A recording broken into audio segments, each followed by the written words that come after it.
Hello there, and welcome to Sleep Knowledge. If you're looking for something relaxing, thoughtful, and quietly full of wonder to help you fall asleep, you found the right place. Tonight, we'll be drifting gently through the incredible story of human evolution, not as a textbook, but as a quiet exploration for curious minds. It's designed to quiet your thoughts and ease you into rest as we explore how our species came to be. From tree-dwelling primates to toolmakers, fire starters, and stargazers, it's a story told in footprints and fossils, in bones and DNA stretching across millions of years, and told softly just for you. If you enjoy relaxing science videos like this made to help you unwind or fall asleep, feel free to like the video and subscribe to Sleep Knowledge. It helps more people find their way to this kind of calm, thoughtful science. And I'd love to hear where in the world you're listening from tonight. Whether you're in Tokyo or Toronto, Cairo or Cape Town, you're welcome here. So settle in, let your body get heavy, and let's begin. Picture Earth around 66 million years ago, near the end of the Cretaceous period. Dinosaurs still ruled the land. Giant marine reptiles swam the oceans, and the skies were filled with the leathery wings of pterosaurs. Mammals existed too, but only in the shadows. Small, warm-blooded, mostly nocturnal, they scurried underfoot, avoiding predators, eking out a living in a world not yet shaped for them. But then, in an instant measured by geological time, everything changed. A massive asteroid roughly 10 kilometers wide slammed into the Yucatan Peninsula. The impact triggered firestorms, tsunamis, and a global winter. When the dust finally settled, about 75% of all life on Earth had vanished. The age of dinosaurs had ended, and in the empty ecological space they left behind, mammals and eventually primates began to rise. In the aftermath of that extinction, the world was quieter, cooler, and more open. Forests began to spread, and with them came new opportunities for the surviving mammals. Among these were the first true primates, small tree-dwelling creatures that would one day give rise to monkeys, apes, and eventually us. These early primates appeared sometime during the Paleocene and early Eocene epochs around 55 to 60 million years ago. They were adapted for life in the trees with hands and feet that could grasp branches, forward-facing eyes for judging distance, and a growing reliance on vision over smell. These adaptations might seem simple, but they were foundational. They allowed for more precise movement, better coordination, and a social awareness that would become central to primate life. Already evolution was beginning to reward brains over brawn. If we look at the fossil record from this time, we find animals like Plesiadapis, one of the earliest known primate-like mammals with flexible limbs and large eye sockets. Then a bit later, creatures like Adipus and Otharctus, part of a group called the Adapiforms, which resemble modern lemurs. These early primates weren't ancestors of humans directly, but they were part of the broader primate radiation, the slow branching diversification of species that were adapting to arboreal life. Many of them were no larger than a squirrel, but inside their small skulls, the brain was growing, particularly the parts responsible for processing visual information, social behavior, and motor control. Evolution was laying down the neurological groundwork for what would one day become tool use, language, and thought. As time went on, some primates remained nocturnal, like modern tarsiers, while others became active during the day, a shift that likely drove further improvements in vision and brain complexity. With daylight came new challenges and opportunities, better food sources, new predators, and richer social lives. Living in trees required coordination, but living in groups required intelligence. Navigation wasn't just about space, it became social. Who's dominant? Who's trustworthy? Who remembers where the fruit ripens first? Primate brains grew not just to solve physical problems, but social ones. And so, even tens of millions of years before humans walked the earth, the evolutionary pressure to think, to communicate, and to empathize was already shaping our distant ancestors. The development of color vision in early primates was particularly significant. Most mammals see the world in muted tones, blues and yellows primarily. But primates evolved trichromatic vision, the ability to see reds, greens, and the full spectrum in between. This wasn't just aesthetic, it was survival. Being able to distinguish ripe fruit from unripe, to spot a predator camouflaged in foliage, to read the subtle color changes in a companion's face, these advantages compounded over time. Color vision required changes not just in the eye, but in the brain. More neural tissue dedicated to processing visual information, better integration between sight and movement, improved memory for spatial relationships. The primate brain was being sculpted by the demands of the canopy, and those demands were complex. Consider the problem of moving through trees. It's not just jumping from branch to branch. It's calculating distance, judging weight and flexibility, predicting where a branch will bend when you land on it. It's remembering which trees bear fruit and when. It's coordinating with your group, watching for threats from above and below, communicating through calls and gestures. This three-dimensional world required three-dimensional thinking. And slowly, over millions of years, the primate lineage developed brains capable of holding mental maps, planning routes, and anticipating outcomes.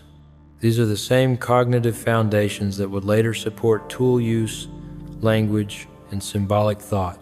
There's another crucial element to early primate life that deserves attention: social bonding. Unlike many mammals that are solitary or only briefly social, most primates live in groups year-round. They groom each other, play together, form alliances, and navigate complex dominance hierarchies. This constant social interaction is cognitively demanding. You have to remember who owes you a favor, who can be trusted, who's likely to support you in a conflict. You have to read facial expressions and body language, interpret vocalizations, and respond appropriately. In many ways, the social world is more complex than the physical one. Some researchers believe this is the real driver of primate intelligence, not tools or hunting, but social maneuvering.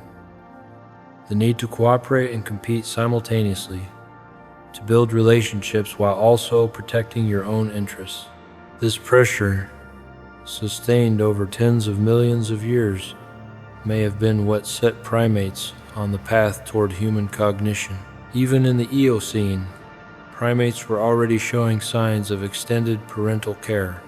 Juveniles stayed with their mothers longer than most mammals, learning how to navigate the forest, what to eat, how to interact with others. This longer childhood created time for learning, for transmitting knowledge from one generation to the next. It's a pattern that would continue and intensify in the human lineage. Our childhoods grew longer and longer, our brains larger and more plastic, our dependence on learning rather than instinct more pronounced. But the foundations were laid here, in the treetops of ancient forests, by creatures that looked nothing like us, but were unmistakably our kin. By the time we reached the Miocene epoch around 23 million years ago, primates had diversified dramatically. This was the age of the apes, a time when the planet was warmer and dense. Forests stretched across Africa, Europe, and Asia. Dozens of ape species thrived during this period, many of them now extinct. These were not monkeys, but larger-bodied, tailless primates, creatures more closely related to us. They swung through trees with strong arms and flexible shoulders, and some were beginning to experiment with more ground-based movement. Among them was a wide cast of evolutionary experiments: proconsul, Australopithecus, Civipithecus, Australopithecus. Some were likely ancestral to modern apes, while others were evolutionary dead ends. But each left clues in bone shape and limb proportions and dental wear about the slow transition from forest canopy to open ground. One of the most intriguing fossils from this time is Civipithecus, found in what is now India and Pakistan. Its face closely resembles that of modern orangutans, with a projecting jaw and wide-set eyes. Meanwhile, in Europe, Australopithecus had limb proportions that suggest it could brachiate, swing from branch to branch like gibbons and chimpanzees do today. Then there's Australopithecus, discovered in Greece, which some paleoanthropologists once proposed as a possible ancestor to African apes and humans, though that claim remains debated. The fossil record here is tantalizing but fragmentary. Scattered jaws, teeth, partial skeletons. Yet these fragments whisper of a world where natural selection was fine-tuning body plans, adapting primates to new ecologies, and gradually paving the way toward the human lineage. What made these Miocene apes so successful was their flexibility. They were experimenters. Some species developed powerful jaws for crushing hard nuts and seeds. Others had teeth suited for soft fruits. Some lived primarily in trees, while others spent increasing amounts of time on the ground. This diversity suggests a period of rapid evolutionary innovation, with different lineages trying different strategies for survival. Proconsul, which lived around 20 million years ago in East Africa, is particularly important because it represents an early divergence point. It had a mix of monkey-like and ape-like features, no tail like an ape, but a skeleton still adapted primarily for quadrupedal movement through trees. Its brain was larger than earlier primates, but still small by modern standards. What's fascinating about Proconsul is what it tells us about locomotion. The shoulder joints suggest some ability to hang from branches, a precursor to true brachiation. The wrist bones show flexibility needed for climbing and grasping. These weren't fully modern ape bodies, but they were moving in that direction. Climate played a crucial role in this evolutionary diversification. During the Miocene, global temperatures fluctuated, forests expanded and contracted, grasslands appeared in regions once covered by dense jungle. These changes created new ecological opportunities and new selective pressures. As forests became patchier, apes that could move efficiently on the ground had an advantage. They could travel between forest fragments, access food sources in more open areas, and escape predators that specialized in forest hunting. This didn't mean abandoning the trees entirely. It meant becoming versatile, comfortable in multiple environments. The evolution of upright posture may have begun during this period, not as full bipedalism, but as occasional vertical climbing and standing. Imagine an ape reaching up to grab fruit from a high branch, or standing on hind legs to see over tall grass. These behaviors, repeated over thousands of generations, could gradually select for skeletal changes that made upright posture easier. There's also evidence that some Miocene apes were becoming more dependent on hard foods. During dry seasons, when soft fruits were scarce, the ability to crack nuts, dig for tubers, or strip bark from trees could mean the difference between survival and starvation. This dietary flexibility required not just strong jaws and teeth, but also intelligence, knowing where to find these fallback foods, remembering seasonal patterns, perhaps even using rocks or sticks as tools. While we have no direct evidence of tool use this early, it's not impossible. Modern chimpanzees and orangutans both use tools in the wild, and these behaviors are often passed down culturally. If Miocene apes had similar cognitive abilities, they may well have engaged in simple tool use that left no archaeological trace. The Miocene also saw the divergence of the lineages that would lead to Asian and African apes. The ancestors of orangutans remained in Asia, adapting to life in the dense rainforests of what is now Indonesia and Malaysia. Meanwhile, other lineages spread across Africa, eventually giving rise to gorillas, chimpanzees, and the human line. This geographic separation was crucial. Isolated populations evolved differently, shaped by local conditions and random genetic drift. The apes that remained in Africa would face different challenges than those in Asia, and those challenges would push them in different evolutionary directions. Amid this rich evolutionary landscape, something began to shift in East Africa. Climate change, always a powerful sculptor of life, began to open up the forest canopy. Rainforests gave way to patchy woodlands and expanding savannas. With fewer trees came new pressures, longer distances between food sources, greater exposure to predators, and the need to move efficiently across open ground. It's in this changing environment that the first hominins, our direct ancestors, began to appear. These were not yet humans, not even close, but they were primates, beginning to experiment with a very unusual trait, walking upright. And that one change, bipedalism, would set the stage for everything that followed. The shift to bipedalism is one of the most significant and mysterious transitions in our evolutionary history. Walking on two legs frees the hands for carrying and manipulating objects, and it allows for energy-efficient travel across long distances. But it also comes with trade-offs: slower sprinting speed, increased strain on the lower back and knees, and complications in childbirth due to the reshaped pelvis. So, why did it evolve? There's no single answer. Some researchers point to the advantages of carrying food or infants. Others emphasize thermoregulation. Standing upright reduces sun exposure and helps the body stay cool on the open savanna. Still others suggest bipedalism was useful for scanning the horizon for danger or even for wading through shallow water in search of food. It was likely a combination of these pressures interacting over millions of years that nudged our ancestors onto 2 feet.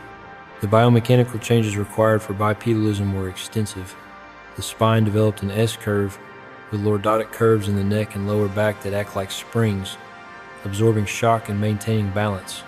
The pelvis became shorter and broader, creating a stable platform for upright walking but narrowing the birth canal in the process. The legs grew longer relative to the arms, and the femur angled inward at the knee, bringing the feet closer to the body's center of mass.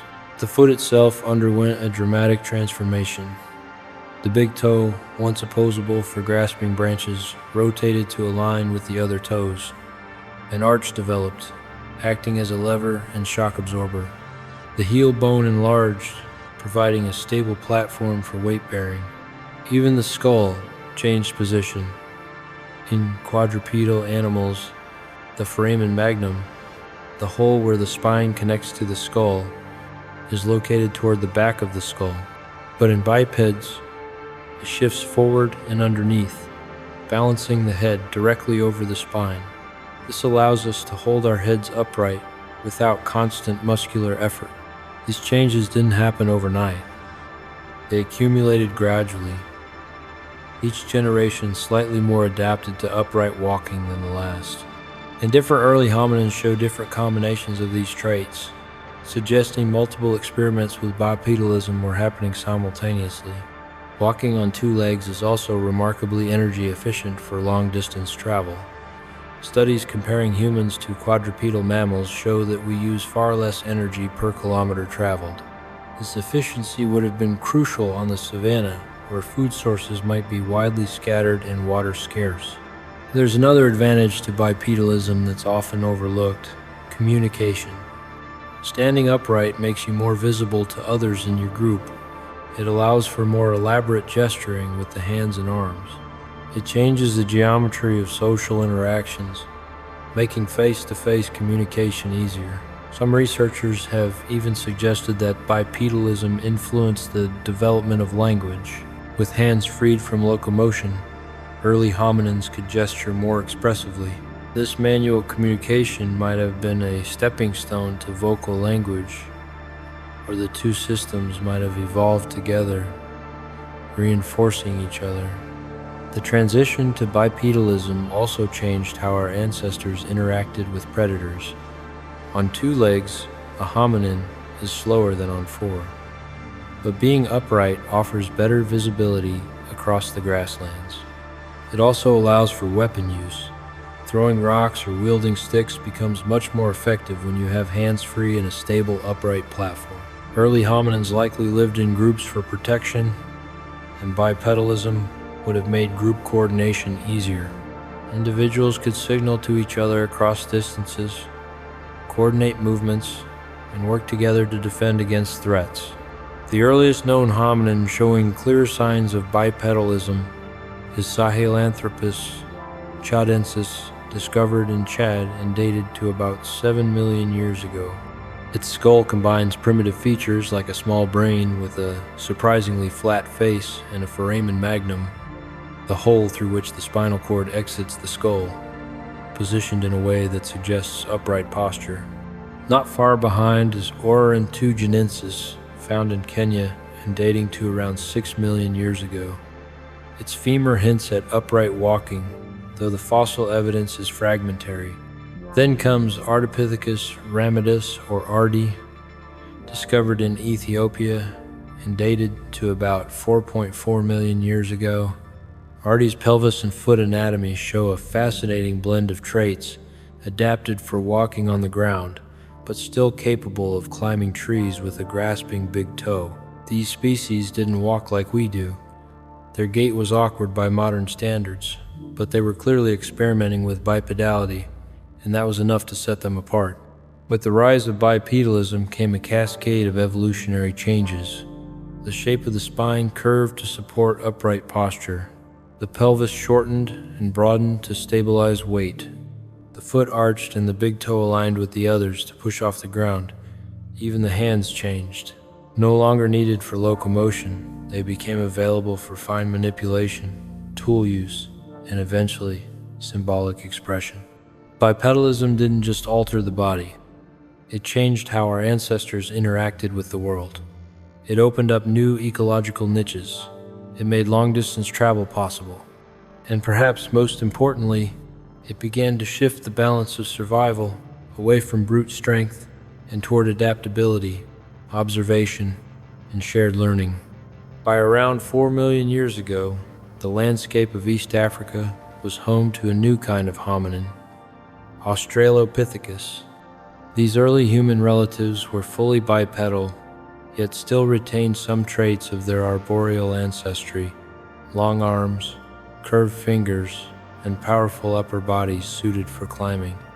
One of the most famous species is Australopithecus afarensis, known best from an iconic fossil nicknamed Lucy, discovered in Ethiopia in 1974. Lucy stood just over a meter tall, with a small brain and a slender frame.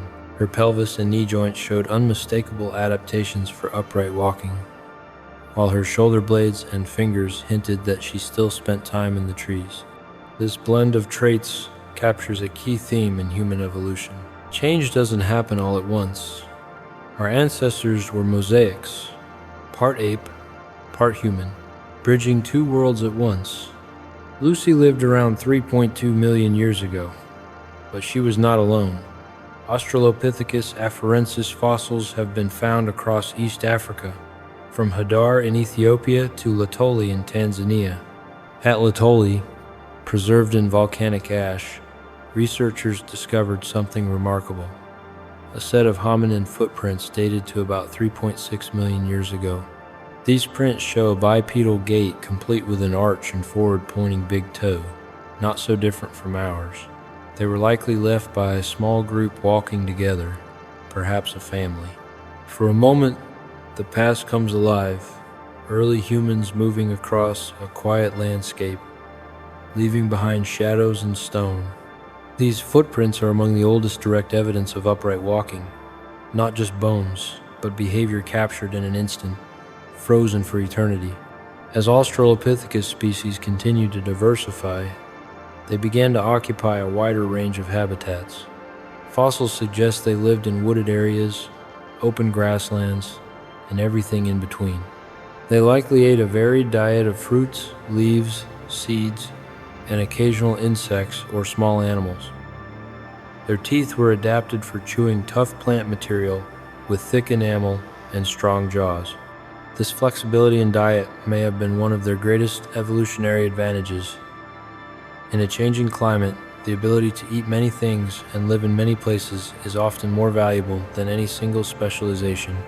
Australopithecus wasn't building tools or fire yet, but it was laying the groundwork for what would come next. Longer childhoods, stronger social bonds, and eventually the first humans. The discovery of multiple Australopithecus species tells us that human evolution was not a straight line but a branching bush. Alongside Australopithecus afarensis, there were other species like Australopithecus africanus in South Africa, smaller and more gracile, with a slightly larger brain. Then there were the robust Australopiths, sometimes classified in their own genus Paranthropus. These robust species, like Paranthropus boisei and Paranthropus robustus, had massive jaws, enormous molars, and prominent sagittal crests on their skulls where powerful chewing muscles attached. They were specialized for processing tough, fibrous plant foods, roots, tubers, and hard seeds. While other hominins were diversifying their diets, these species doubled down on vegetation.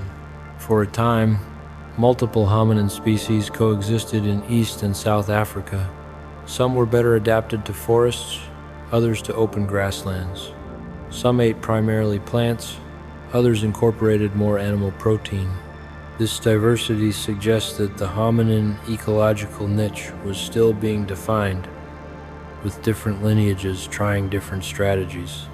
But around 1.2 million years ago, the robust Australopiths went extinct. The reasons aren't entirely clear. Climate change may have been a factor, or competition with early Homo species who were more flexible and technologically advanced. Whatever the cause, their disappearance left the genus Homo as the only surviving hominin lineage. Australopithecus' social structure likely resembled that of modern chimpanzees or bonobos.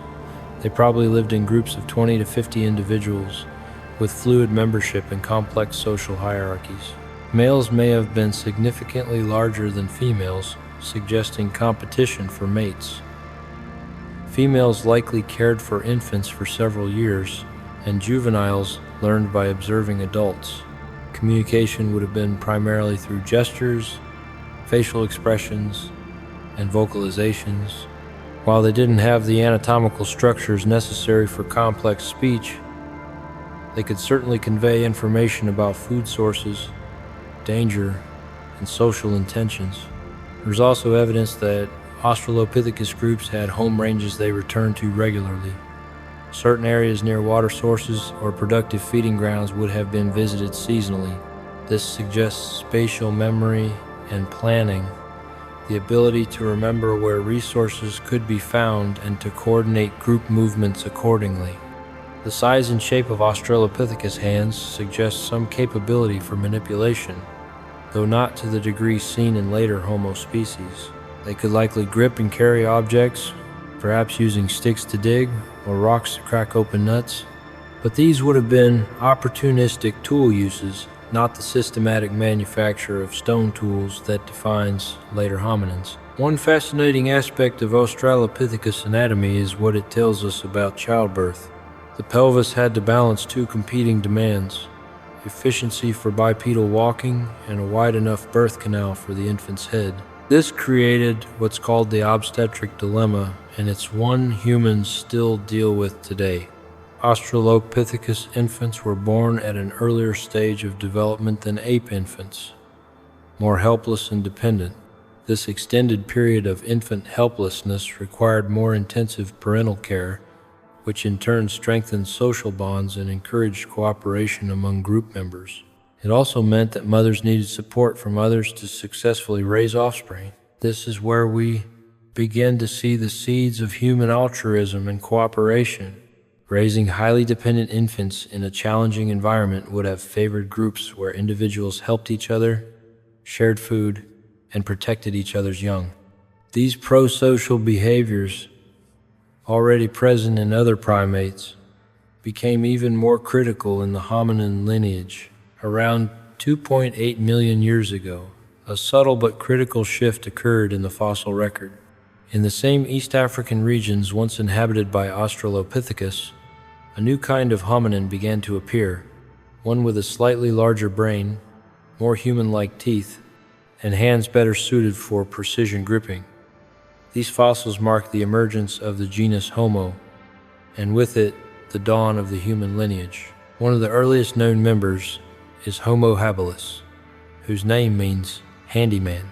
Fossils attributed to Homo habilis show a modest increase in brain size from around 400 to 500 cubic centimeters in Australopithecus to about 600 to 700 inches early Homo.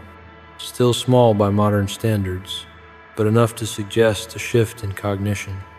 And nearby, often in the same sediment layers, archaeologists began to find something new: stone tools.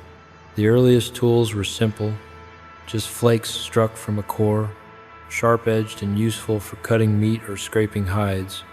These Oldowan tools, named after the Olduvai Gorge in Tanzania, represent a cognitive breakthrough.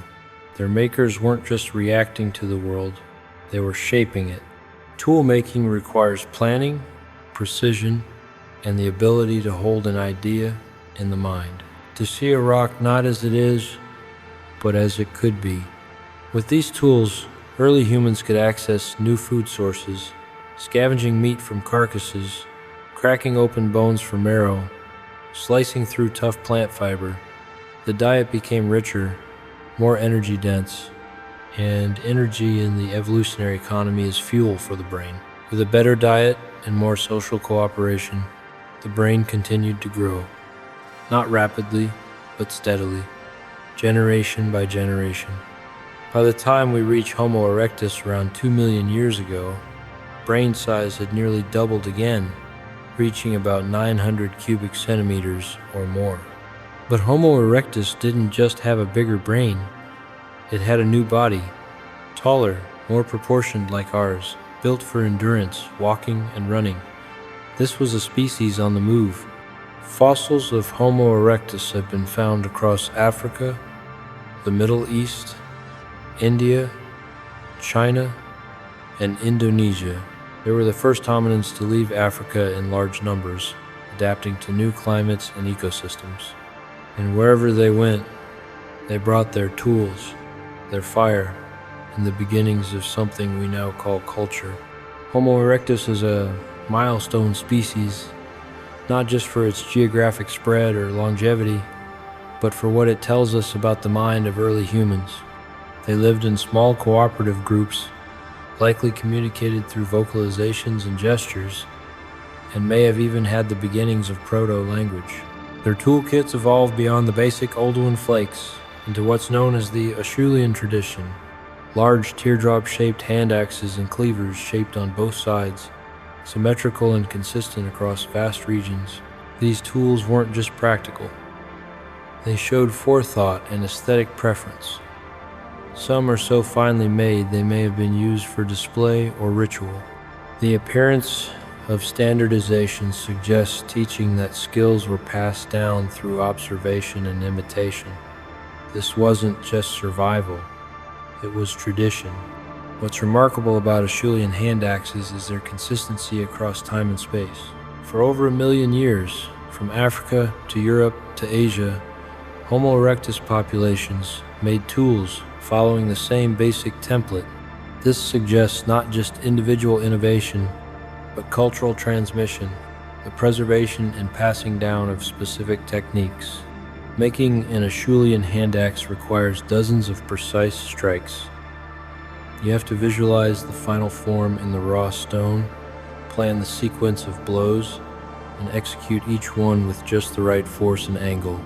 Mistakes early in the process can ruin the entire tool.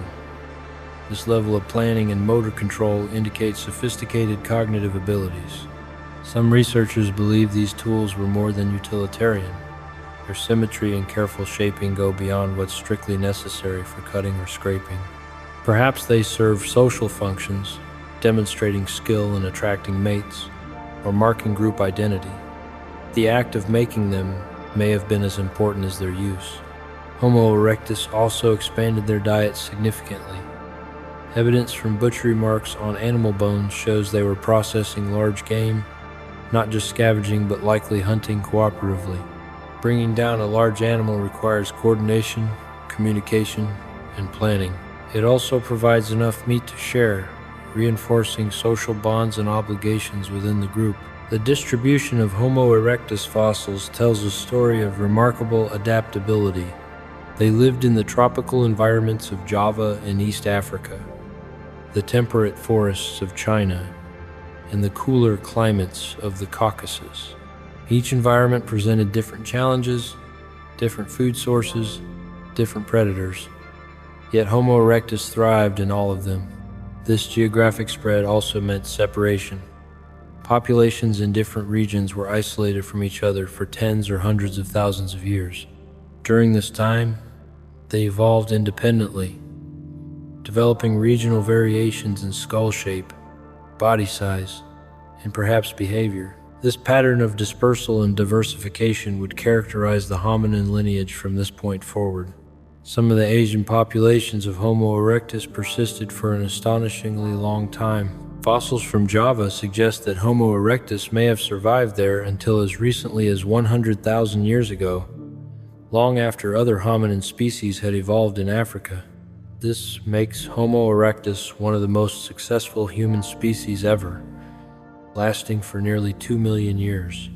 Their longevity and adaptability suggest they had found a successful formula, effective tools, cooperative social groups, dietary flexibility, and the ability to control fire. These innovations allowed them to occupy ecological niches that had never before been available to any primate. But Homo erectus was not the end of the story. Even as they spread across the old world, evolution continued in Africa. New species began to emerge, with even larger brains, more sophisticated tools, and increasingly complex social behaviors. The stage was being set for the next major chapter in human evolution.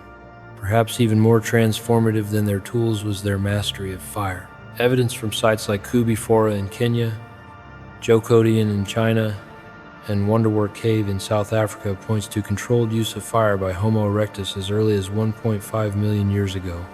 Fire changed everything. It allowed hominins to cook food, unlocking more calories and reducing chewing time.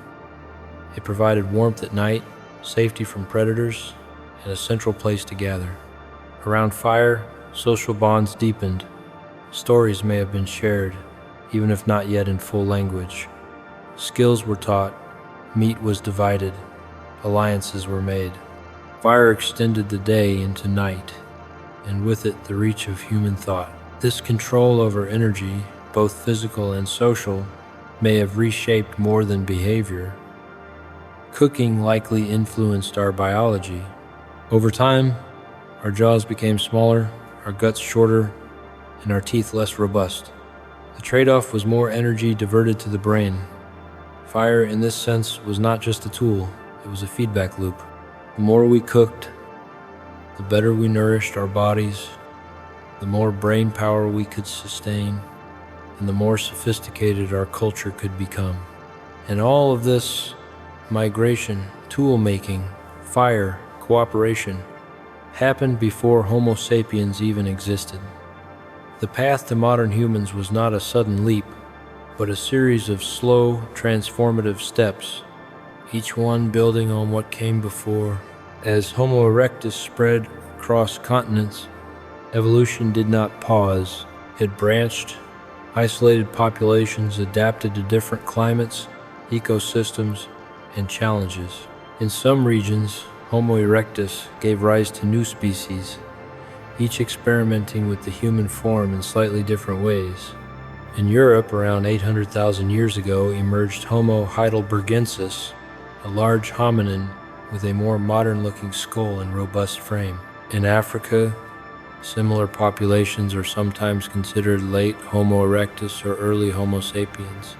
These transitional forms blur the boundaries between categories, reminding us that evolution is not a staircase, but a braided river with channels that split, merge, and sometimes disappear entirely. Homo heidelbergensis is especially important because it appears to be the common ancestor of both Neanderthals and modern humans. This species hunted large game, likely using wooden spears with sharpened tips. At sites like Schöningen in Germany, archaeologists have found spears over 2 meters long, carefully balanced and pointed, evidence of deliberate design. They also lived in shelters, controlled fire, and may have used pigments and early forms of symbolic behavior. Brain size in Homo heidelbergensis averaged over 1,200 cubic centimeters, nearly as large as our own. This was no longer just a clever primate. This was a being with foresight, cooperation, and perhaps even early ritual.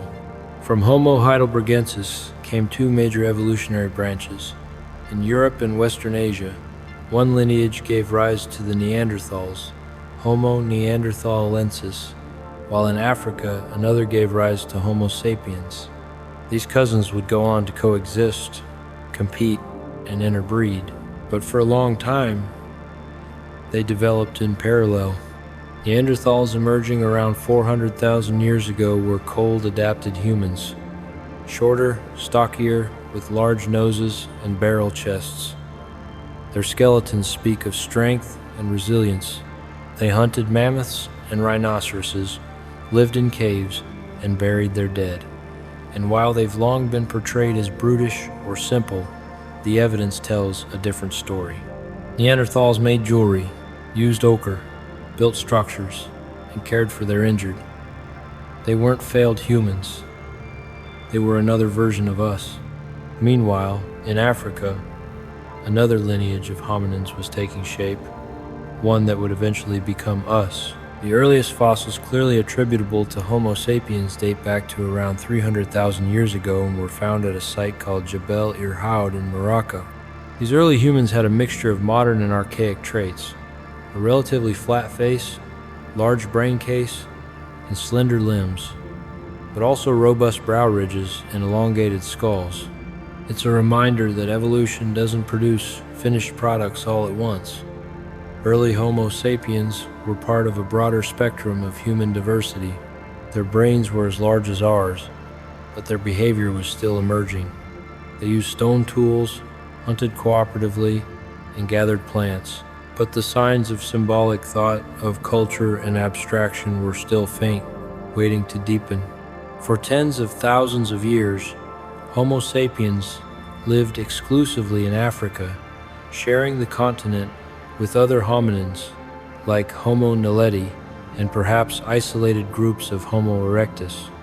These early humans adapted to diverse landscapes, forests, deserts, highlands, coasts. Genetic studies suggest that our species did not arise from a single isolated population, but rather from a network of interconnected groups spread across Africa. This idea, called the Pan-African model, proposes that Homo sapiens emerged gradually through the mixing and movement of many populations, each contributing traits that would become part of our shared inheritance. The human story, even at its origin, was a story of movement, exchange, and complexity. It's not until around 70,000 years ago that modern humans began to leave Africa in large numbers. What triggered this migration is still debated. Climate shifts, population pressures, or perhaps cultural and technological breakthroughs that made long-distance travel possible. Whatever the cause, Homo sapiens began to spread, first into the Middle East, then into Europe, Asia, and eventually the far corners of the earth. As we expanded, we encountered other hominins, most famously the Neanderthals in Europe and Western Asia. And when we met them, we didn't just compete, we interbred. Today, most people of non-African ancestry carry between 1 and 2% Neanderthal DNA. In parts of Asia and Oceania, people also carry traces of another mysterious cousin, the Denisovans, known mostly from a few bones and teeth found in a cave in Siberia. The spread of Homo sapiens across the globe wasn't just a story of movement, it was a cognitive revolution. Around 50,000 years ago, archaeological evidence begins to show a rapid expansion of symbolic and creative behavior. In Africa, we find beads made from pierced shells, carved ochre with geometric patterns and pigment workshops for producing red and yellow dyes. In Europe, shortly after modern humans arrived, caves like Chauvet and Lascaux bloom with art. Paintings of horses, lions, mammoths, and hands stenciled onto the stone, reaching across time. In Indonesia, similar art appears, drawings of wild pigs and human-animal hybrids etched in red pigment. These weren't decorations, they were expressions, symbols of memory, identity, perhaps even myth. This burst of symbolic culture, sometimes called the Upper Paleolithic Revolution, is often seen as the defining moment of human uniqueness, but it likely didn't happen overnight.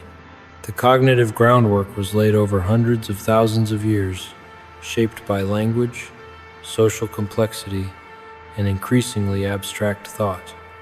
What changed is that these abilities began to externalize. Ideas were no longer just spoken or gestured. They were painted, carved, passed from mind to mind, not just by voice, but by artifact. This is when culture became truly cumulative, when knowledge could be refined, added to, remembered by the group rather than the individual. From this point forward, human evolution would no longer be driven solely by genes, but by ideas. The cave paintings of Chauvet, dating back over 30,000 years, show a sophistication that's breathtaking. Artists use shading and perspective to create the illusion of movement and depth. They depicted animals in profile, mid-gallop, or turning their heads. They understood proportion and anatomy. These were not crude stick figures, but works of genuine artistry. What did these paintings mean? We can't know for certain, but they were clearly important. Some caves were visited repeatedly over thousands of years. New images added to old ones, layers of meaning accumulating in the dark. The effort required to create them, gathering pigments, preparing surfaces, working in deep, dangerous caves by flickering torchlight, suggests they held profound significance. Some researchers believe cave art was shamanistic, created during trance states as part of spiritual rituals. Others think it served educational purposes, teaching young hunters about animal behavior. Still others propose it was simply aesthetic, humans expressing their inner worlds through external marks. Whatever their purpose, these images represent a cognitive leap. They required the ability to mentally represent something that wasn't present, to create symbols that stood for real objects or ideas. This is the essence of abstract thought, and it's a uniquely human capacity as far as we know. Alongside visual art, we see evidence of musical instruments. Bone flutes carved from bird bones and mammoth ivory, capable of producing clear notes. These date back at least 40,000 years. Music, like art, seems to be a universal human behavior. It creates emotional bonds, coordinates group activities, and expresses things that words cannot. The production of sophisticated tools also accelerated during this period. Blades struck from prepared cores, bone needles with eyes for threading sinew, barbed harpoons, spear throwers that extended the reach and force of thrown weapons. Each innovation built on previous knowledge, and the pace of change quickened. Early modern humans also began to modify their own bodies symbolically. Beads and pendants made from shells, teeth, and carved stones served as personal ornaments. Red ochre was ground into powder and likely used for body painting. These practices suggest self-awareness, a sense of individual and group identity, and perhaps social hierarchies or ritual roles.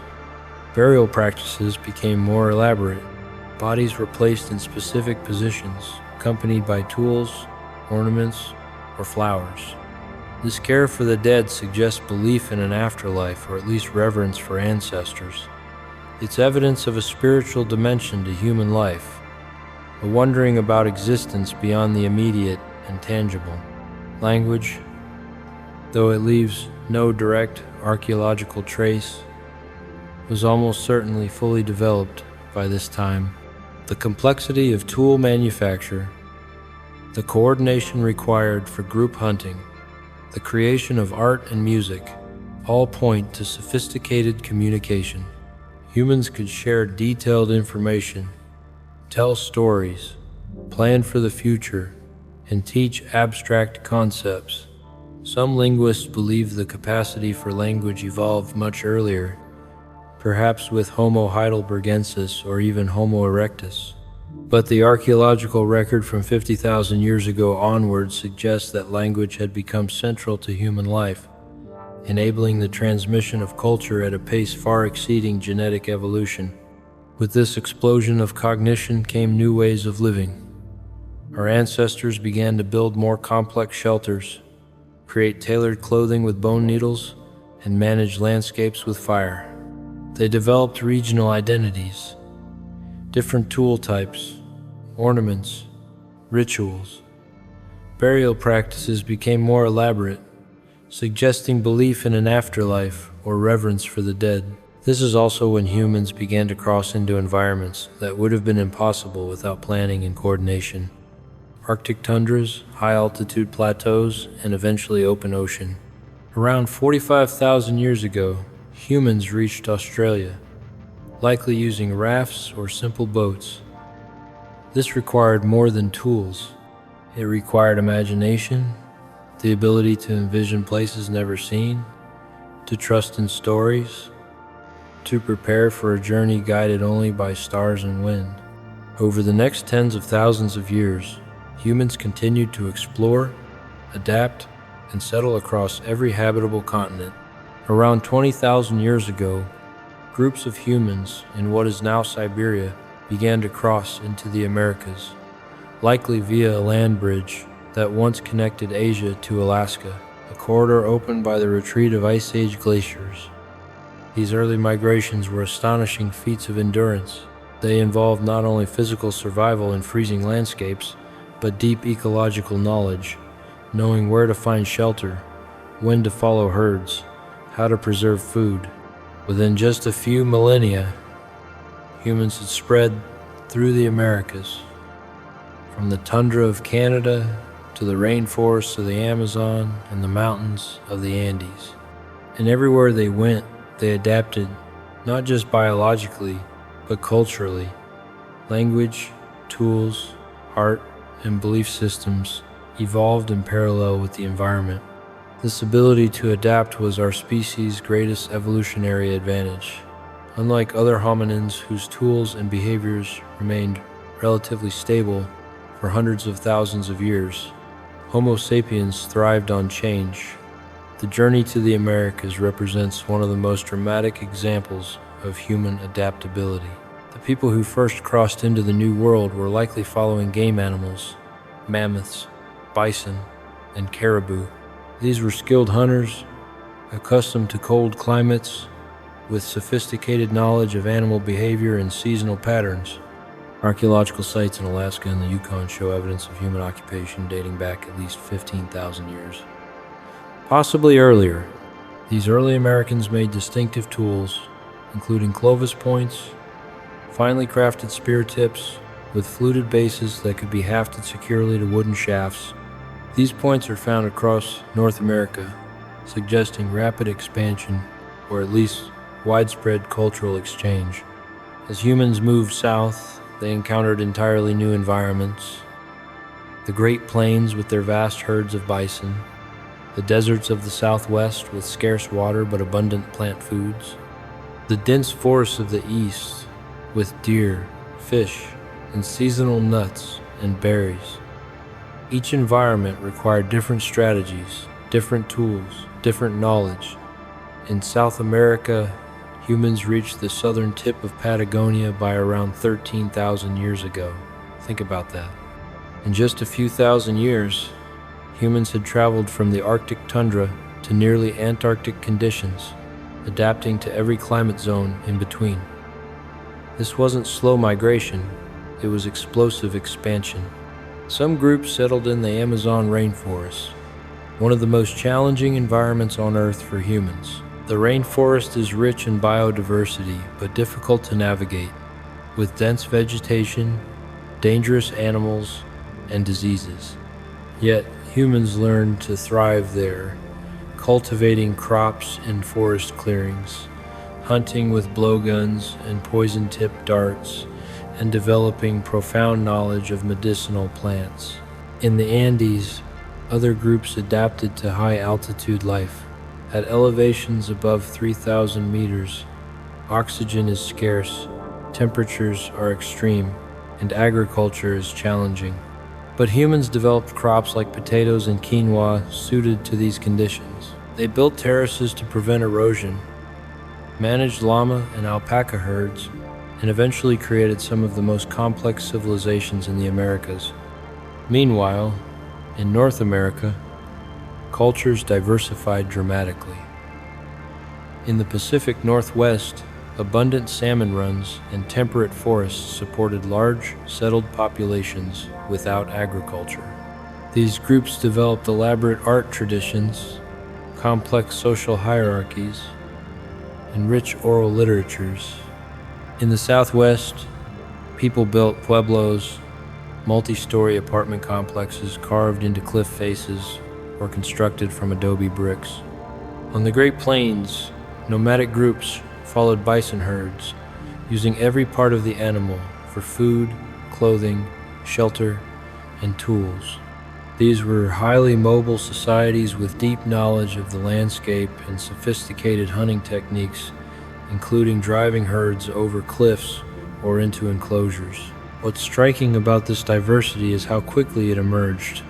Within 10,000 years of entering the Americas, humans had created hundreds of distinct cultures, each adapted to its specific environment. This wasn't genetic evolution. It was cultural innovation on an unprecedented scale. In the Arctic, humans learned to hunt seal and caribou, to build insulated shelters, to craft parkas from animal skins. In the Pacific Islands, they became master navigators, reading swells, stars, and cloud patterns to voyage across thousands of kilometers of open water. In deserts, they found and stored water, tracked game across vast, empty expanses, and shaped social structures to cope with scarcity. No other animal on Earth has lived successfully in such a staggering range of conditions. Our tools evolved, yes, but more importantly, so did our ideas. The adaptation to Arctic environments is particularly impressive. The Inuit and other Arctic peoples developed technologies and knowledge systems that allowed them to survive in one of Earth's harshest climates. They built igloos, temporary shelters made entirely from snow that provided excellent insulation. They crafted clothing from multiple layers of animal fur, designed to trap air and regulate body temperature. Their hunting techniques were ingenious. They waited at breathing holes in the ice for seals, sometimes for hours in temperatures far below freezing. They used kayaks, lightweight boats covered in sealskin, to hunt in open water. They harnessed dog teams to pull sleds across vast distances, enabling travel and trade. But perhaps most impressive was their detailed knowledge of the environment. They could read ice conditions, predicting where it was safe to travel and where cracks might form.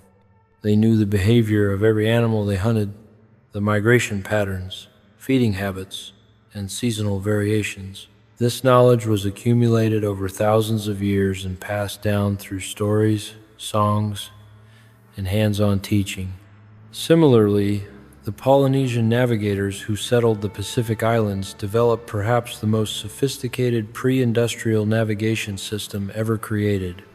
Without instruments, they could sail thousands of kilometers across open ocean and reliably find tiny islands.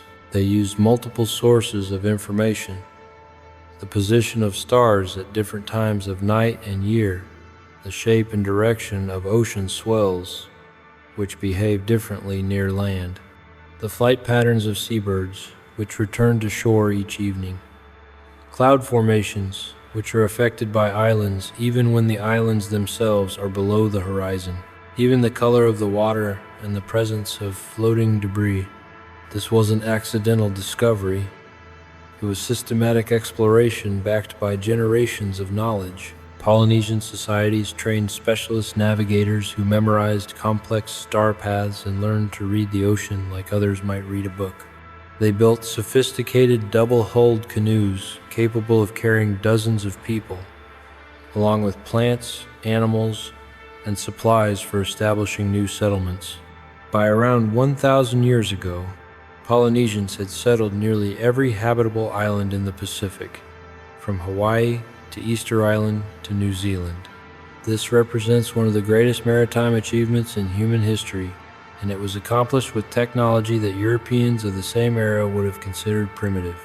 In deserts, humans face different challenges.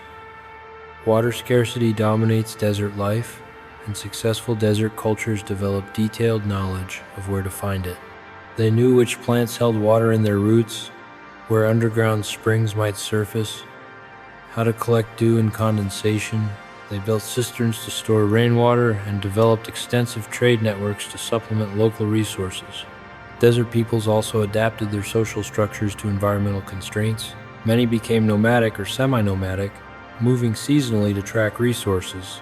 They developed strong traditions of hospitality and mutual aid, knowing that today's helper might be tomorrow's recipient. They created clothing and shelters designed to protect from intense heat and cold, as deserts experience extreme temperature swings. In each of these environments, humans also left cultural marks. The Arctic peoples carved intricate sculptures from bone and ivory. The Polynesians developed distinctive art forms, from tapa cloth to elaborate tattooing traditions. Desert cultures created poetry, music, and oral traditions that celebrated resilience and endurance. These adaptations weren't just about survival. They were about creating meaningful lives in challenging places. They show that humans don't just passively respond to their environment. We shape it, interpret it, and find beauty in it. And yet, for all our diversity, we remained one species. From the forests of Borneo to the highlands of Peru, the core of what made us humans stayed the same. The ability to learn from each other, to tell stories, to imagine things that didn't yet exist. This shared cognitive infrastructure, flexible, symbolic, socially tuned, is what allowed small foraging bands to become village builders and eventually city dwellers. But that leap was still far in the future. For most of our history, we lived as hunter-gatherers, small, mobile, egalitarian. We followed the rhythms of the land, adapted to the seasons, and carried our belongings on our backs. And despite the romanticism of modern civilization, this way of life was remarkably sustainable. For nearly 95% of human existence, we lived in close relationship with nature, with each other, and with time itself. Then, around 12,000 years ago, something began to change slowly, unevenly, and not all at once. In a few scattered regions of the world, people stopped moving. They began to stay longer in certain places, returning year after year to river valleys, fertile floodplains, and lake shores rich with fish and game. Some of these places offered abundant wild grains. Others supported dense populations of animals. Over time, people began to plant seeds deliberately. They started to protect certain patches of land, to tend the soil, and to select for plants that were easier to harvest. This was the birth of agriculture, and with it the Neolithic Revolution. It didn't happen everywhere. For thousands of years, farming and foraging coexisted. But where it took hold, it reshaped the human world completely. The transition to agriculture was gradual and complex.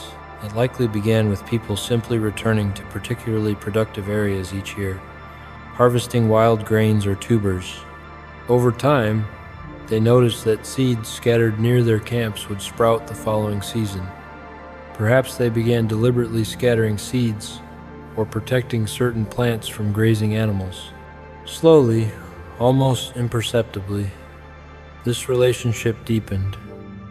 People began selecting seeds from the largest, tastiest plants to sow the next year. Over generations, this artificial selection transformed wild plants into domesticated crops. Wild wheat had small seeds that scattered when ripe, making them hard to harvest. But mutant plants with larger seeds that stayed attached to the stalk were preferentially collected and replanted. Within a few thousand years, wheat had been transformed into something that could barely survive without human care. The same process occurred with animals. Wild sheep and goats were captured and kept in enclosures. The calmest, most docile individuals were most likely to breed successfully in captivity. Over generations, these animals became tamer, more dependent on humans, and physically different from their wild ancestors. Domesticated sheep grew woollier coats. Domesticated goats produced more milk. Dogs, the first animal domesticated, became increasingly varied in size and temperament as humans bred them for different purposes. This coevolution between humans and domesticated species was profound. We shaped them to meet our needs, but they also shaped us. Populations that relied on milk from domesticated animals developed the ability to digest lactose as adults, a trait rare in most mammals. Diets heavy in grains led to changes in jaw structure and tooth wear. Living in close proximity to domesticated animals exposed humans to new diseases, but also built immunities that would later prove crucial. Agriculture also changed the landscape. Forests were cleared to create fields. Rivers were diverted for irrigation. The soil itself was transformed, depleted in some places, enriched in others through composting and crop rotation. For the first time, humans were not just living in the environment, but fundamentally altering it. The impacts were not all positive. Early farmers often worked harder than foragers for the same caloric return. Their diets were less diverse and more vulnerable to crop failures. Living in permanent settlements with poor sanitation led to the spread of infectious diseases. Skeletal evidence from early agricultural communities shows higher rates of malnutrition, dental problems, and infectious diseases compared to contemporary hunter-gatherers. So why did agriculture spread? The answer lies in population dynamics. Farming communities could support higher population densities than foraging ones. A farmer's daughter might have 5 or 6 children, while a forager might have only 2 or 3, spaced widely apart to remain mobile. Over generations, agricultural populations simply outgrew their foraging neighbors. This growth created its own momentum. More people meant more labor to clear more land, plant more crops, and support even larger populations. Farming communities could also accumulate more material goods, having permanent homes to store them in. They could defend territories more effectively, having a fixed investment in particular land. Over time, many foraging groups either adopted agriculture themselves or were displaced by expanding farming populations. By 5,000 years ago, agriculture had become the dominant mode of human subsistence in most inhabited regions, though pockets of foragers persisted and indeed still exist today. The first known centers of agriculture appeared in the Fertile Crescent of the Middle East, a crescent-shaped region spanning parts of modern-day Iraq, Syria, Turkey, and Iran. Here, wheat and barley were among the first domesticated crops, along with lentils, peas, and flax. Animals like goats and sheep were also domesticated, followed later by cattle and pigs. Similar developments unfolded independently in other parts of the world. Rice and millet in China, yams and oil palm in West Africa, maize and squash in Mesoamerica, potatoes and quinoa in the Andes. Each region had its own path, its own suite of plants and animals, but the pattern was the same.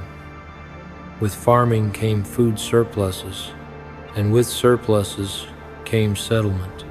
Permanent settlements changed everything. People built homes from mud, brick, and wood.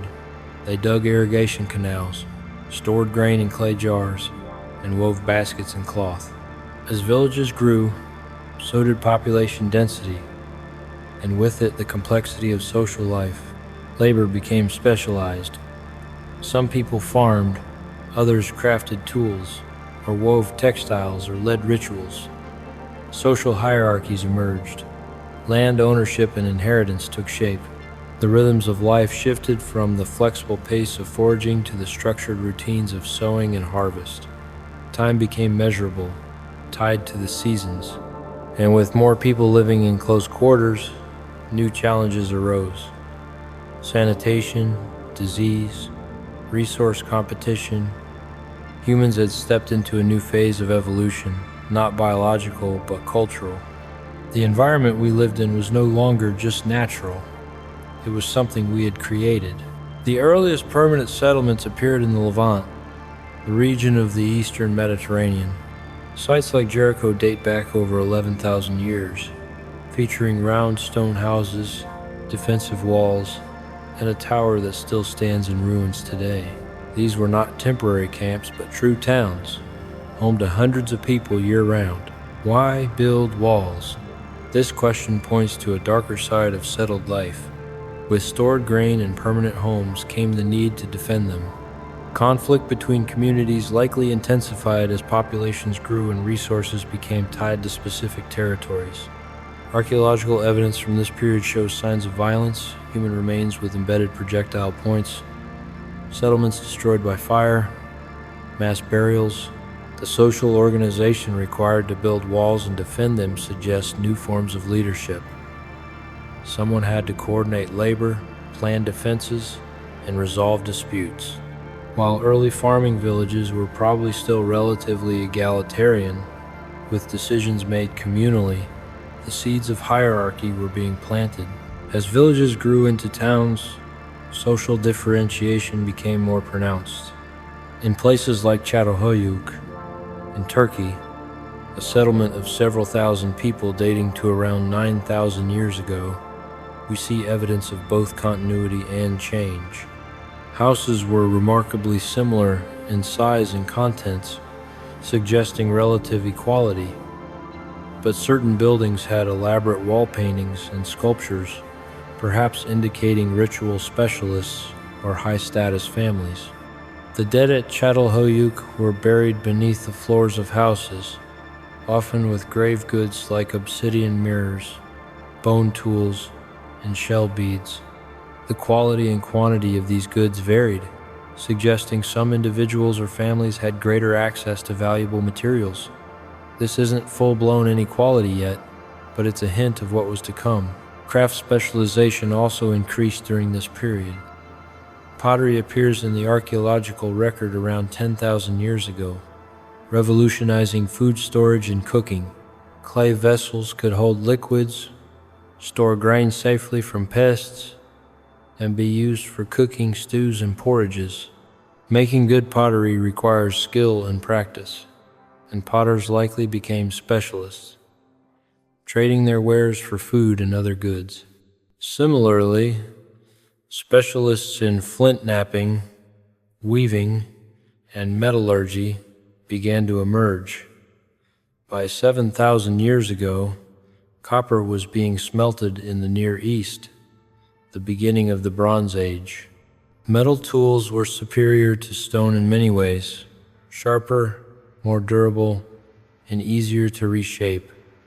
But producing them required knowledge of ore sources, smelting techniques, and casting methods. This knowledge was valuable, and those who possessed it likely gained status and wealth. Trade networks expanded dramatically during the Neolithic period. Obsidian from volcanic sources in Anatolia is found in sites hundreds of kilometers away. Shells from the Mediterranean appear in inland settlements. Lapis lazuli from Afghanistan traveled across continents. These trade routes weren't just economic, they were vectors for the exchange of ideas, technologies, and genes. The movement of people and goods helped spread agricultural techniques, new crops, and innovations in tool-making. But it also spread diseases. As human populations grew denser and came into contact with domesticated animals, new pathogens emerged.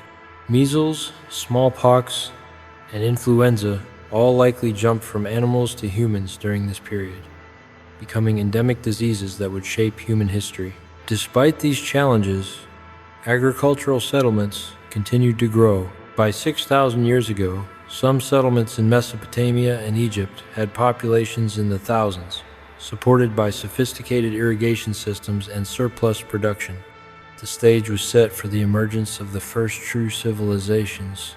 As villages grew into towns and towns into cities, human societies became increasingly complex. In Mesopotamia, often called the cradle of civilization, the Sumerians built the first true cities, Uruk, Eridu, Lagash. These urban centers were supported by vast irrigation systems and managed by priest kings who claimed divine authority. To keep track of grain, labor, and trade, they invented one of the most transformative technologies in human history: writing. The earliest writing was not used for poetry or storytelling, but for accounting. Clay tablets inscribed with cuneiform symbols recorded debts, harvests, and temple inventories. But over time, writing evolved, becoming a tool for law, literature, and memory. With it, human knowledge could transcend generations. Oral traditions once passed from elder to child were now etched in clay and stone. The development of writing represents a cognitive and cultural threshold. For the first time, information could be stored outside the human brain, preserved across time, and transmitted across space without face-to-face contact. A scribe in Uruk could record instructions that would be read days later by someone hundreds of kilometers away. The cuneiform system began with pictographs, simple pictures representing objects or concepts. A drawing of a bull meant bull, a drawing of grain meant grain. But gradually, these pictures became more abstract, reduced to wedge-shaped marks impressed in clay with a reed stylus. The signs came to represent not just objects but sounds, allowing scribes to write names, verbs, and abstract concepts. Learning to read and write was difficult and time-consuming, requiring years of study. As a result, literacy remained the privilege of a small elite: scribes, priests, and administrators. This created a knowledge divide in society, with literate elites having access to recorded law, religious texts, and historical chronicles that illiterate farmers and laborers did not. Writing enabled the development of complex legal systems. The Code of Hammurabi, inscribed on a stone stele around 3,800 years ago, contains nearly 300 laws covering everything from property disputes to family matters to criminal punishment.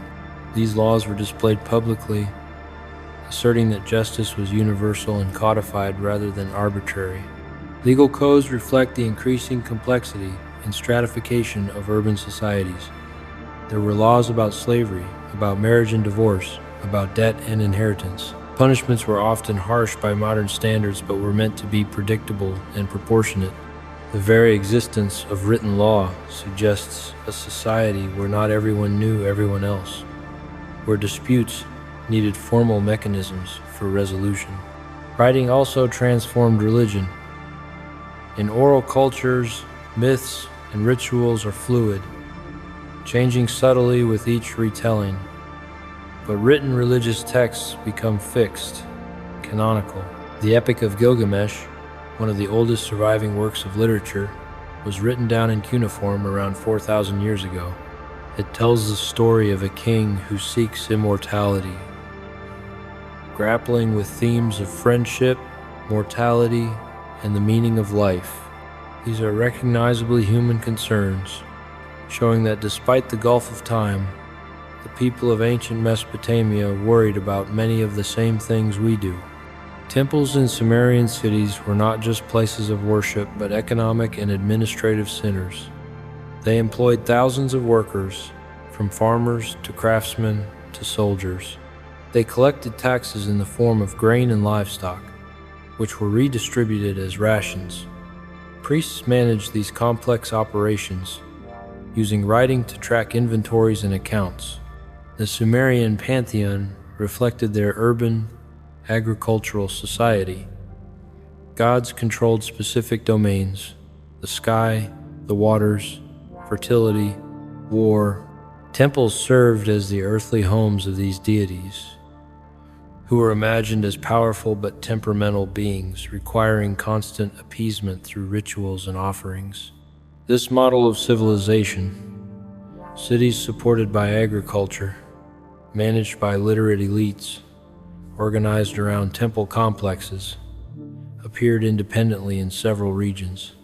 Each had its own variations, but the underlying pattern was remarkably similar. Similar developments occurred independently in other parts of the world. In the Nile Valley, ancient Egypt rose along the predictable rhythm of the annual flood, building monumental tombs, temples, and a culture obsessed with the afterlife. In the Indus Valley, cities like Mohenjo-Daro and Harappa featured grid-planned streets, advanced drainage systems, and standardized weights, evidence of central planning and complex governance.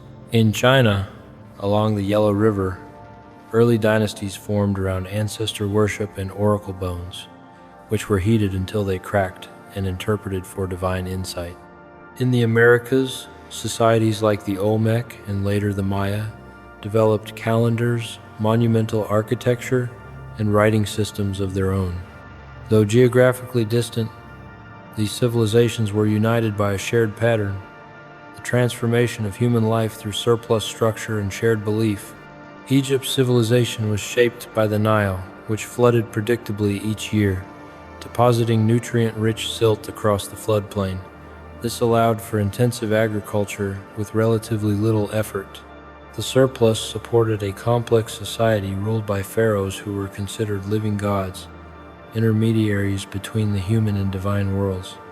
Egyptian culture was preoccupied with death and the afterlife. They believed that preserving the body through mummification ensured the soul's survival. The pyramids, massive stone tombs for pharaohs, represent staggering feats of organization and labor. The Great Pyramid at Giza, built around 4,500 years ago, consists of over 2 million stone blocks, some weighing several tons. How they were transported and assembled remains partially mysterious, but it clearly required thousands of workers and sophisticated planning. Egyptian hieroglyphic writing combined phonetic symbols with logograms, pictures representing whole words. It was used for both mundane record-keeping and sacred texts inscribed on tomb walls, detailing spells and instructions for navigating the afterlife. The Rosetta Stone, discovered in 1799, allowed scholars to finally decipher hieroglyphics by providing the same text in 3 scripts: Greek, Demotic, and hieroglyphic. In the Indus Valley, a civilization flourished that was in some ways more advanced than its contemporaries. Cities like Mohenjo-Daro and Harappa were laid out on grid patterns with main streets aligned to cardinal directions. Houses had indoor plumbing, with bathrooms connected to sophisticated drainage systems. Public baths and granaries suggest centralized planning and perhaps ritual bathing practices. Indus Valley cities also show remarkable standardization. Bricks were made in uniform sizes across different cities, hundreds of kilometers apart. Weights and measures followed consistent standards. This implies strong centralized control, or at least widespread cultural unity.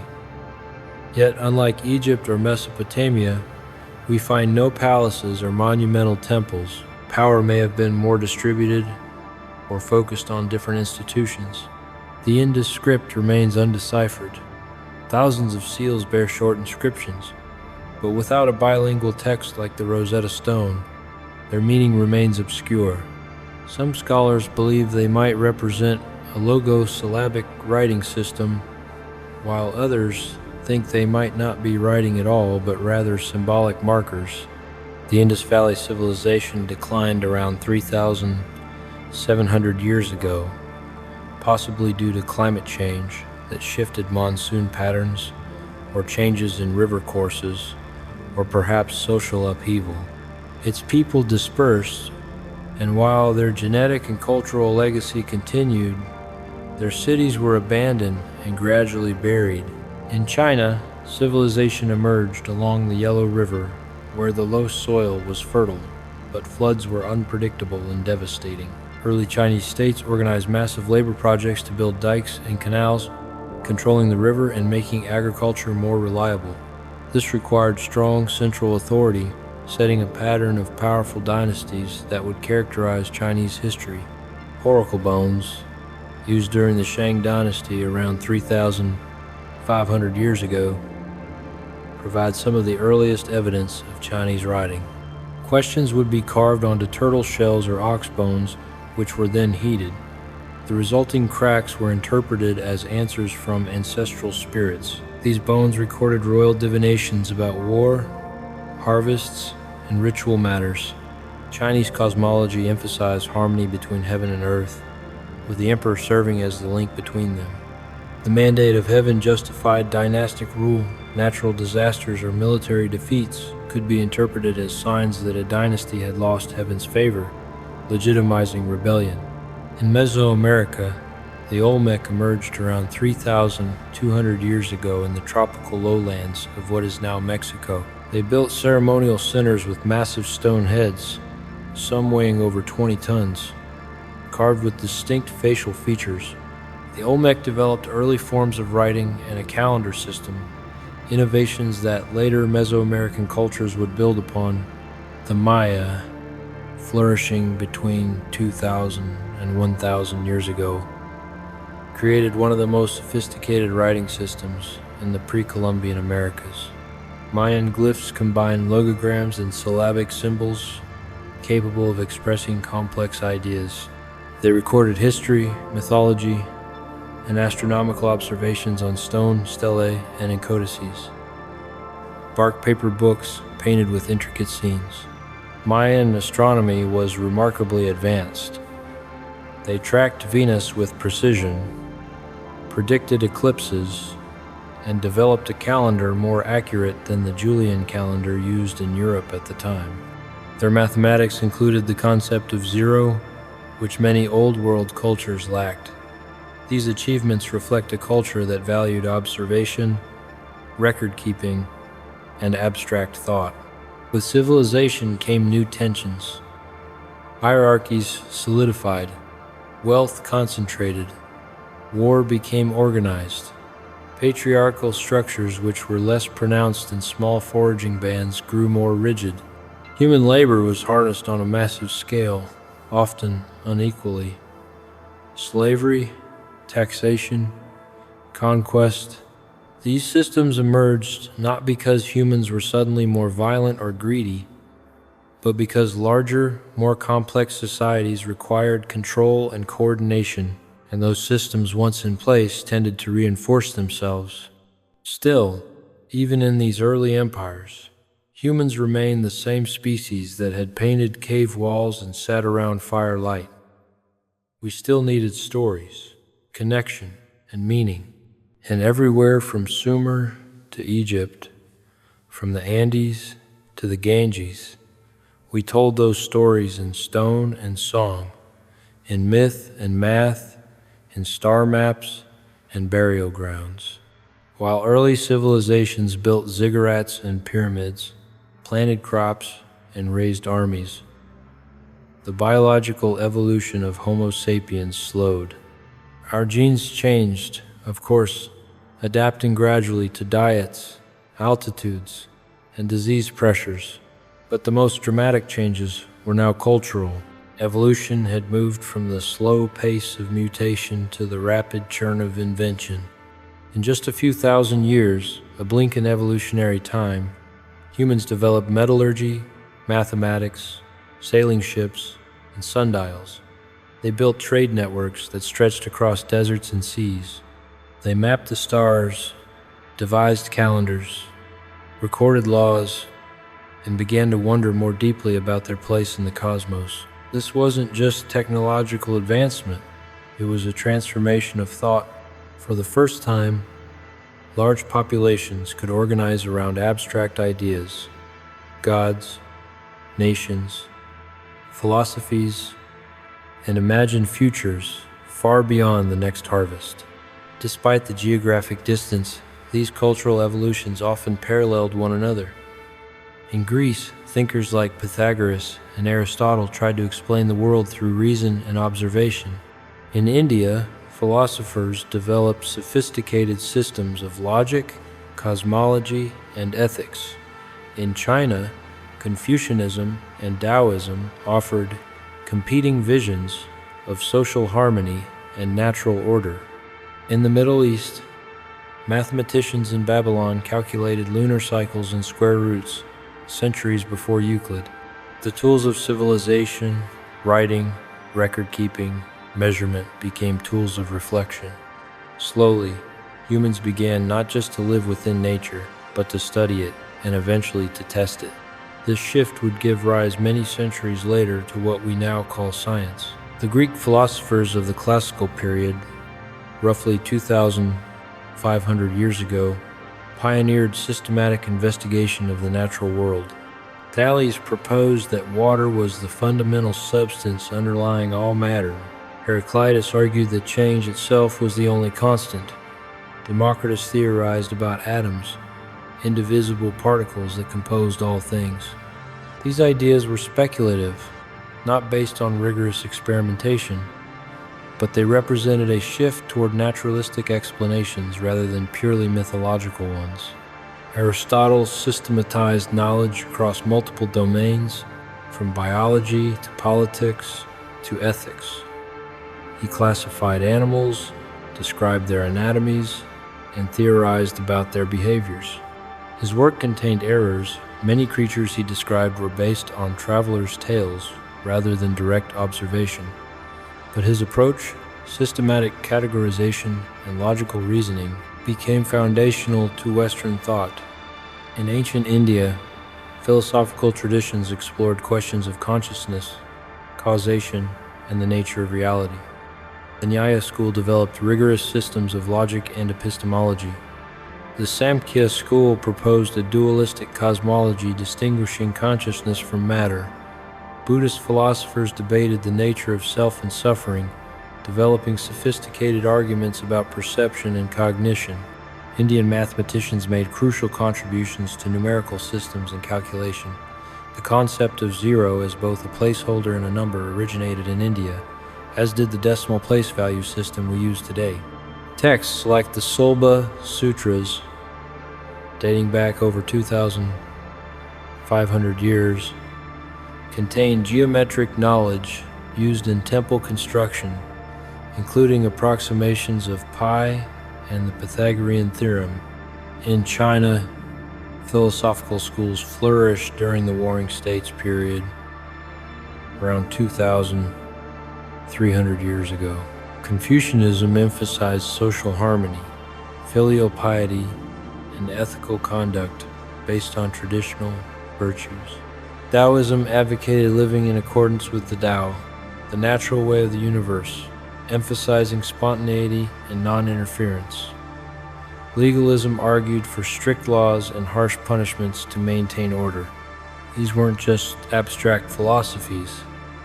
They shaped how people lived, how governments operated, how children were educated.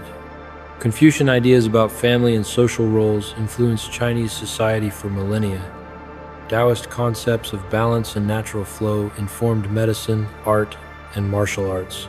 Chinese scholars also made astronomical observations, recording sunspots, supernovae, and comets with remarkable precision. Their observations, preserved in historical records, are still valuable to modern astronomers studying long-term celestial phenomena. In the Islamic Golden Age, roughly 1,200 to 800 years ago, scholars preserved and expanded upon Greek, Indian, and Persian knowledge. They translated ancient texts into Arabic, adding their own commentaries and discoveries. Al-Khwarizmi developed algebra, providing systematic methods for solving equations. His work introduced the Hindu-Arabic numeral system to the West, revolutionizing mathematics. Islamic scholars made advances in optics, astronomy, medicine, and chemistry. They built observatories, mapped the stars, and calculated the Earth's circumference with impressive accuracy. They developed sophisticated medical texts describing diseases, treatments, and surgical procedures. The House of Wisdom in Baghdad became a center of learning where scholars from different cultures and religions collaborated. This cross-pollination of ideas accelerated innovation and preserved knowledge that might otherwise have been lost during Europe's medieval period. Across these diverse civilizations, a pattern emerges. Humans were no longer content simply to survive. We wanted to understand, to explain, to systematize knowledge. The same cognitive capacities that had evolved for survival, pattern recognition, causal reasoning, abstract thought, were now turned toward understanding the cosmos itself. But through it all, from the first seeds planted in the Fertile Crescent to the flowering of classical philosophy, our species remained deeply social, emotional, and embodied. We loved, mourned, danced, and dreamed. We formed families, made music, and told stories long before we built cities or calculated eclipses. Evolution had given us the raw material, big brains, dexterous hands, the capacity for language. But it was culture, cumulative, inventive, endlessly adaptive, that turned us into what we are today. And though we often speak of early humans as if they are gone, their legacy is not just in our bones. It's in every word we speak, every tool we use, every symbol we carry. The past is not behind us. It is within us. In evolutionary terms, even the rise of empires and global religions is recent. The Roman Republic, the Han Dynasty, the kingdoms of Nubia and Axum, all of these flourished within the last few thousand years. Agriculture, writing, metallurgy, and even cities are just slivers at the edge of a timeline that stretches back millions of years. If the entire span of human evolution were compressed into a 24-hour day, recorded history would begin only in the last few seconds before midnight. And yet those final seconds have transformed the planet. The invention of the printing press, the voyages of exploration, the birth of modern science, the rise of industrial power. With each new discovery, our species reshaped the world, often faster than we could understand the consequences. The printing press, invented in Europe around 570 years ago, democratized knowledge. Books that once took months to copy by hand could be produced in hours. Literacy rates climbed. Ideas spread rapidly across continents. The Protestant Reformation, the Scientific Revolution, the Enlightenment, all were enabled by the mass distribution of printed materials. The Age of Exploration, beginning in the 15th century, connected previously isolated populations. Europeans reached the Americas, establishing colonies and initiating what's been called the Columbian Exchange. Crops, animals, and diseases flowed between the Old World and New World, transforming diets and ecosystems on both sides of the Atlantic.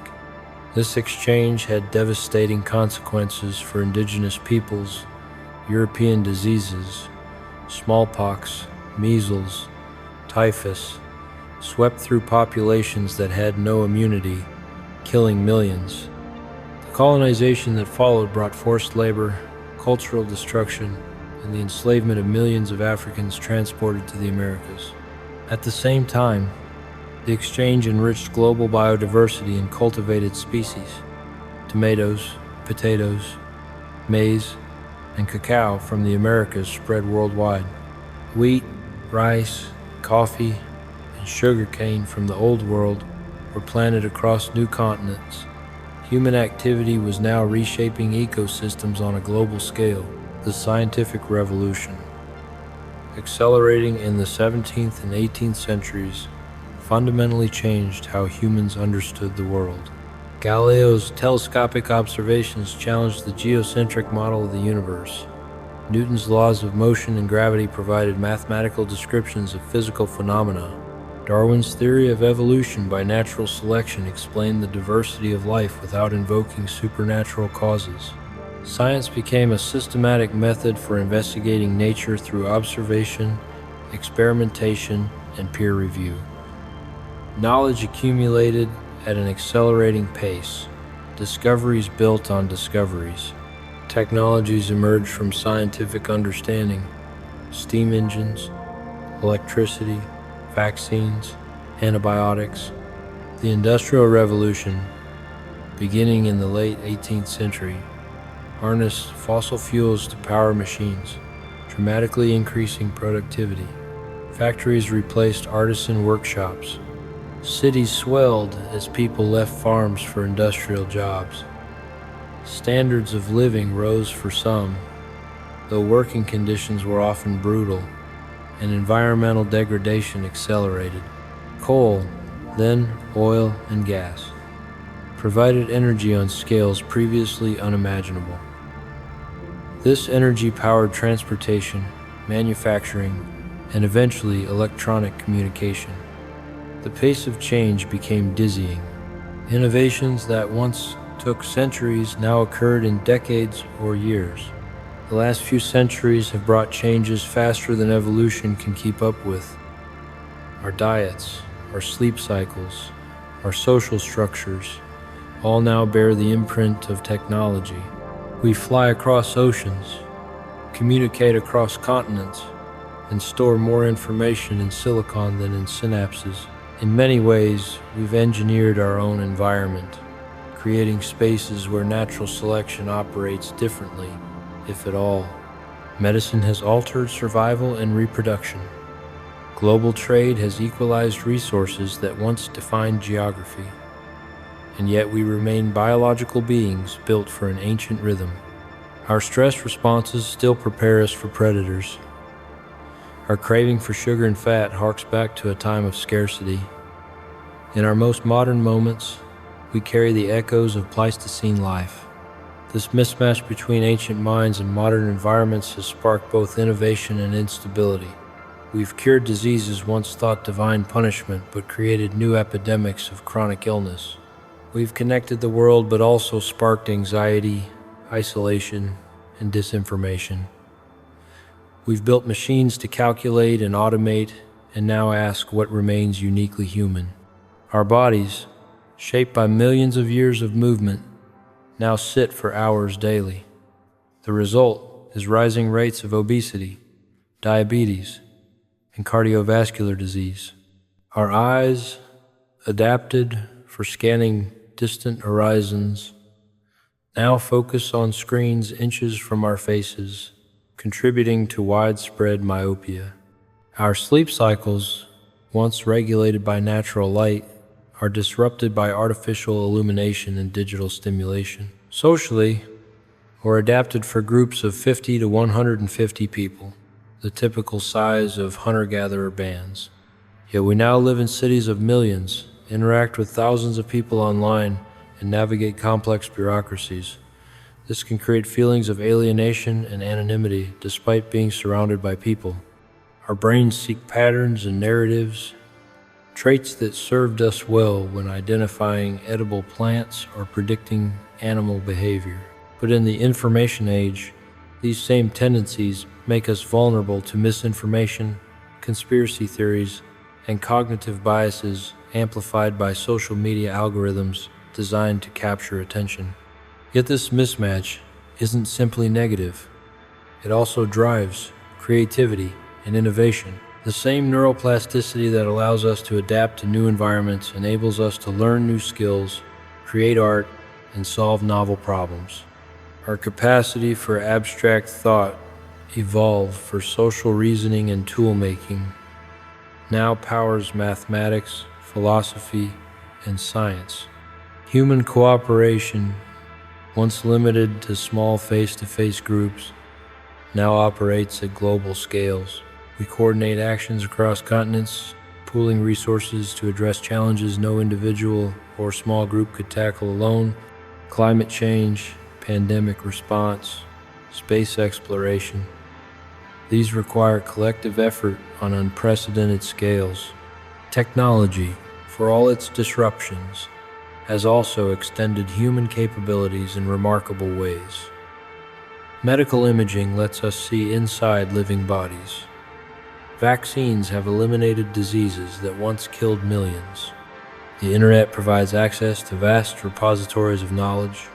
We can communicate instantly with people anywhere on Earth, collaborate across distances, and share discoveries globally. But perhaps this is the next phase of our story, learning to live with the consequences of our own success. Evolution hasn't stopped. It has simply shifted from natural selection to cultural feedback. And now, for the first time in history, the fate of our species may depend not just on what we adapt to, but on what we choose. So where does that leave us? This clever, upright walking primate gazing out at the stars and inward at our own selves, it leaves us exactly where evolution always leaves its creations in motion. We are not the end of the story. We are a chapter in it, one filled with extraordinary accomplishments. Spaceflight, vaccines, symphonies, mathematics, but also with fragile systems and unresolved questions. We've mapped the human genome, but still struggle to understand consciousness. We've walked on the moon, but often forget the depth of the earth beneath our feet. We are creatures of paradox, ancient yet inventive, tribal yet global, fragile yet astonishingly adaptable. And maybe that's the greatest legacy of our evolutionary past. Not dominance, but resilience. The ability to navigate change, to collaborate, to imagine something better. These aren't modern traits. They're ancient ones, inherited not from kings or philosophers, but from foragers, fire starters, tool makers, and caregivers who faced hardship with shared memory and shared effort. Their story runs through us, in our bones, in our instincts, and in our impulse to understand. We are shaped not only by the struggles of survival, but by the bonds of community and the search for meaning. That too is evolution. So as you lie here now, perhaps beginning to drift, let yourself settle into the stillness. There's no need to hold on to any of this. Just let it wash over you like water. Your breath is slowing, your thoughts are softening, and somewhere in the quiet, you're becoming part of the same deep time we've been drifting through. You are not separate from this story. You are its continuation. Every cell in your body carries the legacy of ancestors who survived ice ages and droughts, who crossed oceans and deserts, who learned to speak and dream and create. You are made of the same elements forged in the cores of stars billions of years ago. The calcium in your bones, the iron in your blood, the carbon in every breath, all of it older than the earth itself. And in this moment, lying here in the dark, you are exactly where you're meant to be, resting, releasing, returning to the rhythm that carried life forward for millions of years. The rhythm of breath and heartbeat, of day and night, of tides and seasons. There is nothing more to learn tonight, nothing more to hold, just this quiet, this calm, this gentle drifting into rest. Let your body grow heavy, let your mind release its grip. There is no urgency, no unfinished task, only the soft pull of sleep, patient and kind, waiting for you to let go. If you happen to still be awake, that's okay too. You can go ahead and watch the next video, or simply lie here a while longer, letting the silence settle around you. But if sleep is finding you now, welcome it. Trust it. It's been part of you since the beginning, a gift inherited from every ancestor who ever closed their eyes and dreamed. Thank you for drifting through this journey with me tonight. May you rest deeply and wake gently. May your dreams be soft and your sleep be sound. Good night.